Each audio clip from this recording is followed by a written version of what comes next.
Hi, I'm Guy Harris, and this is Talk Like a Leader. This week's episode is titled People Are More Important Than Things. Now, as I talk about this concept, I will eventually get to how this affects leadership communication.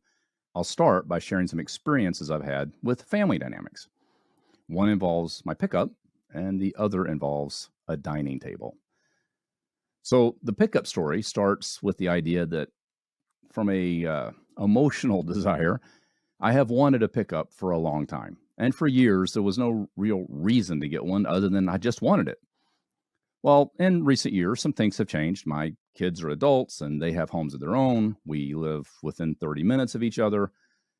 I have projects that I'm doing around my house. I have projects I'm doing at my kids' houses. I have hobbies that have developed, things like that, where it starts to make sense to have a truck to haul around things like lumber and sheetrock and plywood and tools and different supplies and materials to go between the three houses where my family and I are doing projects. So I get a pickup, and because I've wanted one for so long, I really like the pickup. And one day we pull into a parking lot in a shopping center or big box store, something. I don't remember the specific store or facility we were at. I remember it was a parking lot. And I chose to park in a parking spot away from other vehicles because I didn't want somebody to ding my truck. And it turns out that this shopping spot was near the cart corral in the parking lot. Well, it was a little bit windy that day, as I recall, and my wife opened the door. It slipped away from her hand, and the door hit the rail of the shopping cart corral. I was almost instantly annoyed with my wife. I walk around, and sure enough, there's this little chip in the paint. I was really annoyed. Didn't handle the situation well. That's one experience with the truck. Another experience is that I let my son-in-law borrow it. He had some stuff to do at his home. He didn't yet have the truck that he eventually purchased. So he was borrowing my truck. And when I get it back, I find a little scratch on the rail by the bed. Not a terrible scratch, by the way, just a little scratch. And I was annoyed. I didn't happen to say anything. I was annoyed, though. And shortly after each of these incidents, they were separated a bit in time. And in both cases, I got initially irritated. And what occurred to me later in both cases was the idea that these people are more important to me than that truck. And while I want to take care of the truck and make it last as long as possible, and there's a lot of money tied up in it, and I really like the way it looks, I don't want it to be ugly, all of these things are true, still, those people are more important to me than that truck.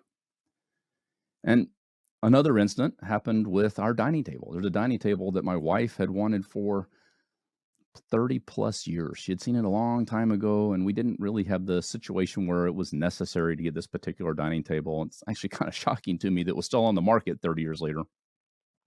But the manufacturer continued to make this basic design of table.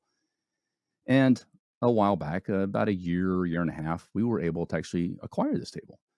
So we love this table, and one day we're having dinner around the table with my family, and my granddaughter spilled a glass of water.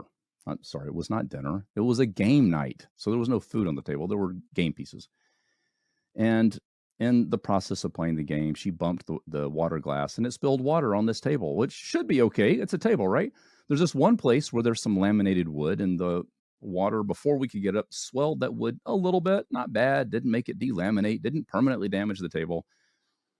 And when I saw that, I was a little annoyed. And unfortunately, the intensity of my reaction to trying to clean up the water and to deal with, the emergency situation to my granddaughter was perceived that I was angry with her. Well, we eventually had a conversation and was able to talk with her about the idea that I wasn't really angry with her. I was responding to the situation. The thing is, she perceived that interaction that I was more concerned about the table than about her. And the truth is, I'm not. I'm way more concerned about her than the table. My granddaughter is more important to me than a dining room table.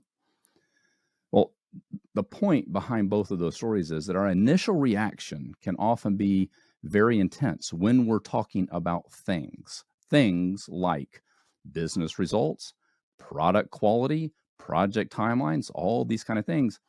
We can sometimes get wrapped up in the thing and forget that the thing is made by, made for, and used by people. The thing, honestly, doesn't exist without the people. And then when I reflect on many of the things in my life that I really am attracted to and place value on, not all things, some have kind of utilitarian value to me. There are some things, though, there are pieces of clothing in my closet. There are cowboy boots in my closet. There are things I own that I continue to hold on to, even though they no longer have practical value, because the person who gave it to me is meaningful to me. It's not a large number of things. There are some things that remind me of people. And in the end, the reason that thing is important is because of a person. So the person is more important than the thing. Now, what's this got to do with leadership communication and how we talk and interact with other people? Well, this week, as this episode is released, is Thanksgiving week in the United States. And what's happening this week led me to think about the things that I'm thankful for. And it occurred to me that really I'm thankful for people, not for things. And even the things that I'm thankful for at some level tie back to the people in my life. Coworkers, colleagues, business partners, family. So the reminder is that people are more important than things. And while I don't suggest that business results are not important, I think they are. And while I don't suggest that project timelines are not important, I think they are. While I'm not going to suggest that meeting quality expectations is not important, I think it is.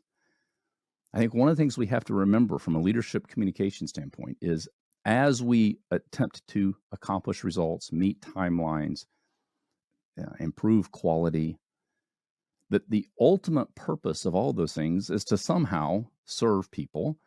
And all of those things are done through and with people.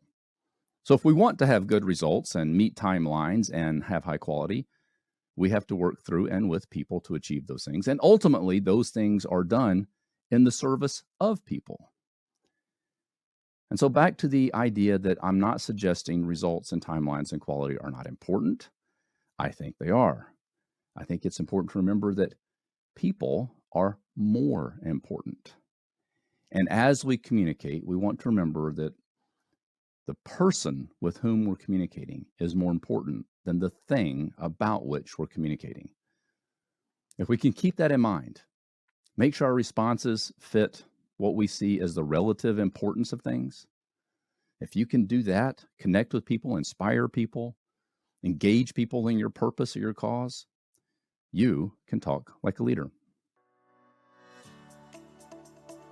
This has been the Talk Like a Leader podcast. You can listen to this show every week wherever you get your podcast. If you haven't, be sure to subscribe so you never miss an episode. I'm Guy Harris, and thanks for listening.